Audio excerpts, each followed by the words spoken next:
The next part of section 1 is going to discuss the idea of evaluating a function.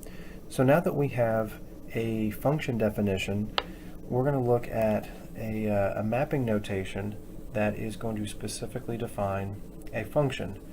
So here we have map f, or function f, and the first set is the set of real numbers. The second set is also going to be the set of real numbers. This is a very common function mapping setup. And we have an equation prescribed. It is f of x equals x squared.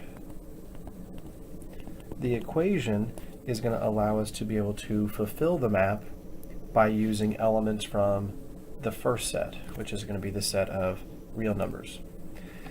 Take a look at part A. We are claiming that f of -2 is equal to -4. So what we're claiming from a arrow map perspective is that the value -2 is supposed to be mapping to -4. We need to determine whether or not that statement is true or false. So the only way that we can check to see if this mapping actually is true is by using the equation. So we're going to take f of -2 and we're going to interpret that as -2 squared, which should give us +4 and not -4. And that leads us to the conclusion that this statement is false. Part B is still making a claim about a particular mapping, but it's giving it to us in a ordered pair format. It says 3 is supposed to map to 9 because we're getting the ordered pair here, 3, 9.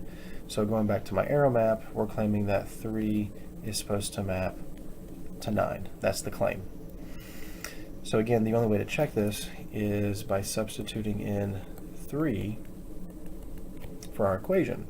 So we call this f of 3, and f of 3 will be 3 squared, which is +9. And that's exactly what I'm claiming 3 is supposed to map to, so this is a true statement. Now statement C is making a similar claim. It's using an ordered pair, but we're claiming that it is not going to be an element of my map. So we can still use the equation to prove or disprove that something is or is not an element. So we're going to look at f of the square root of 2.